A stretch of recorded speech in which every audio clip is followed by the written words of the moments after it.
So Jeff, let's talk about the global newspaper industry. It's certainly not a happy story when you look at the United States. Here we are in 2012, and the newspaper industry is the size that it was in the 1950s.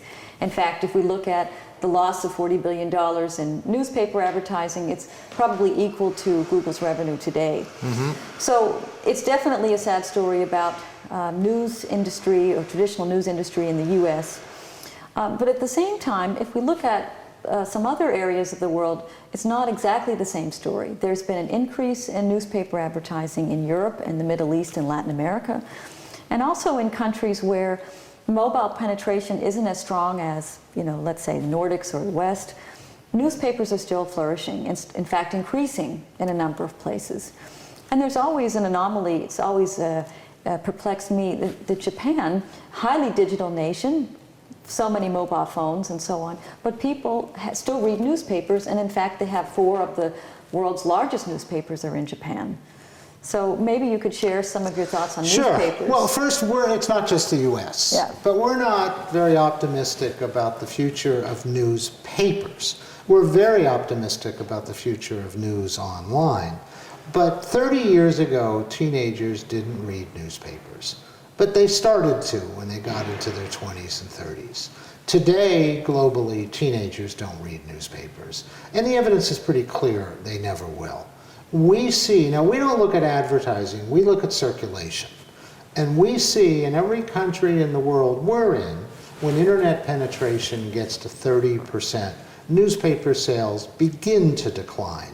And that we're seeing in Japan, we're seeing all over the world. The decline is much, much greater in the US. In the US in 1900, we had 600 communities that had 2 or more newspapers. Today we have 4.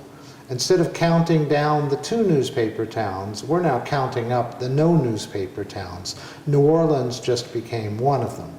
The pathetic figure in America, now we were never great newspaper readers, is in a country of 300 million people, we sell about 39 million newspapers a day. That's dwarfed by the Nordic countries and is dwarfed by Japan. So we are seeing, however, even in, and incidentally, in places like India, where internet penetration's at 10 or 11%, printed newspaper sales are skyrocketing. But we think in America newspapers are down to their last 5 or 6 years as papers. We think in Europe it's more 10 to 15, 10 to 18. And there also, incidentally, are great advantages as well as frightening consequences when newspapers go to digital.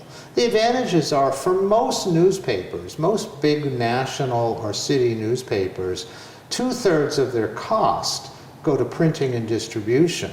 This morning, the guy from the Danish newspaper said here it's more like 80% goes to printing and distribution. So only in America, 1/3 goes to editorial, and maybe in Denmark only 20%. In a digital world, that goes away. So anywhere from 2/3 to 80% of your costs go away. Second, as newspapers go to digital, it becomes more environmentally friendly. Our New York Times, and I'll use an American example because of scale, in 4 years ago, when it was at its peak, it printed 200 million pieces of paper a day, except on Sunday when it printed 2 billion pieces of paper, and then hired thousands of trucks using gasoline, spewing carbon into the air. That all goes away. Furthermore, newspapers, I'm talking about their future, newspapers, if you're standing on your doorstep, the moment it arrives, it's 6 hours out of date. If you read a story and you want an update, you have to wait 24 hours. We did a little bit of work about 5 years ago. We wanted to know how up to the moment do newspapers online have to be. The answer is 30 to 60 seconds. If someone's driving home, listening to a game, pull into the garage and walk into the kitchen and say hello to the family and then go to the internet, they don't want the score 20 minutes earlier. They want to know what happened in the 2 minutes since they parked their car. So online, newspapers who could never compete with television, they were out of date the moment they arrived, they had no audio, they had no video. Online, they become television, they're 24/7, they have audio, they have video, and they become global. Denmark is a great example of that, a country of over 5 million people, but almost everybody who speaks Danish is in Denmark, but there are pockets of those people all over the world, small pockets. Danish newspapers could never make money off of those people. It was too far away, too expensive to send. Now they can collect every Dane in the world who wants information in Danish about their homeland. And this, of course, applies to any other country as well. So I think the digital era is very exciting. I think the print era is coming to an end. I really don't think there are going to be printed newspapers. I think in the US in another 5 or 6, and in the rest of the world in another 15 or so. Thank you, Jeff.